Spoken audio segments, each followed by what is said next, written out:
सेवा गुरुजी चैनल की ओर से आप सभी को किशोर अंकल की ओर से शुभ प्रभात। सेवा गुरुजी परिवार सभी श्रद्धालु श्रोताओं का हृदय से अभिनंदन करता है। आज का यह पावन प्रभात आपके जीवन में नई ऊर्जा, शांति और आनंद लेकर आए। प्रभु के चरणों में श्रद्धा रखिए, कर्म करते रहिए, सफलता और संतोष स्वयं आपके पास आएंगे। श्रोता गण, आज का संदेश है, हर नई सुबह एक अवसर है सेवा, साधना और सत्य के मार्ग पर आगे बढ़ने का। सेवा गुरुजी चैनल भक्ति, सेवा और आत्मिक प्रेरणा का संगम। आइए गुरुवाणी प्रेरणा श्रृंखला का 26वां वचन सुनते हैं। जय गुरुजी, शुक्राना गुरुजी, अनंतम अनंतम शुक्राना गुरुजी। गुरुजी के मंत्रों के उद्घोष के साथ सभी संगत जी का अभिवादन करते हैं। ओम नमः शिवाय, शिवजी सदा सहाय। ओम नमः शिवाय, गुरुजी सदा सहाय।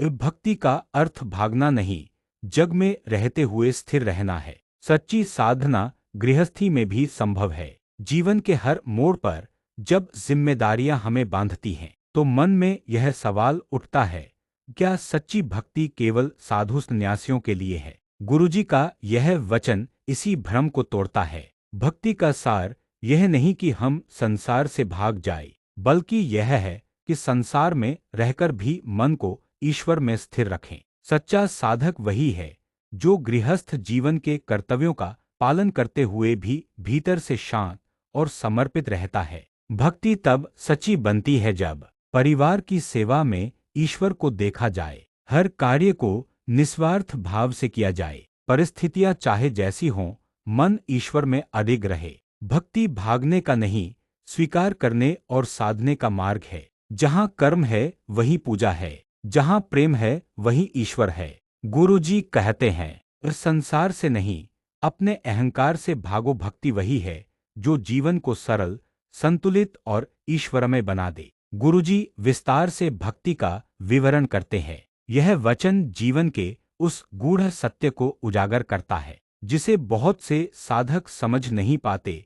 प्रायः यह भ्रम रहता है कि भक्ति केवल जंगलों, आश्रमों या एकांतवास में रहकर ही संभव है, लेकिन गुरुजी का यह वचन बताता है कि सच्ची भक्ति का मार्ग संसार से भागने में नहीं, बल्कि संसार के बीच रहकर भी मन की स्थिरता और ईश्वर में निष्ठा बनाए रखने में है। गुरुजी के वचनों में भक्ति का सार यह है कि भक्ति का अर्थ केवल पूजा पाठ करना नहीं, बल्कि हर स्थिति में ईश्वर की उपस्थिति का अनुभव करना है। जब कोई व्यक्ति परिवार, कार्य और जिम्मेदारियों के बीच भी शांति, करुणा और समर्पण का भाव बनाए रखता है, वही सच्चा भक्त कहलाता है। गुरुजी ने गृहस्थ जीवन में साधना पर जोर दिया है। गृहस्थ जीवन कोई बाधा नहीं, बल्कि साधना का सबसे बड़ा अवसर है। जब आप परिवार की सेवा को ईश्वर की सेवा मानते हैं, जब आप कर्तव्य को कर्मयोग बनाते हैं, जब आप धैर्य और प्रेम से जीवन जीते हैं, तो वही आपकी सच्ची पूजा बन जाती है। गुरुजी के अनुसार स्थिरता का अर्थ स्थिर रहना, इसका तात्पर्य है मन की उस शांति को बनाए रखना जो बाहरी परिस्थितियों से विचलित न हो। संसार में रहते हुए भी यदि व्यक्ति भीतर से संतुलित, समर्पित और निस्वार्थ है, तो वह संसार में रहते हुए भी मुक्त है। अंत में गुरुजी का संदेश है, भक्ति का मार्ग किसी से दूर भागने का नहीं, बल्कि अपने भीतर ईश्वर को पहचानने का मार्ग है। गुरुजी कहते हैं, जहां भी रहो वही तुम्हारा मंदिर है। हर कर्म को ईश्वर अर्पण बनाओ, वही तुम्हारी साधना है। ओम नमः शिवाय, शिवजी सदा सहाय। ओम नमः शिवाय, गुरुजी सदा सहाय।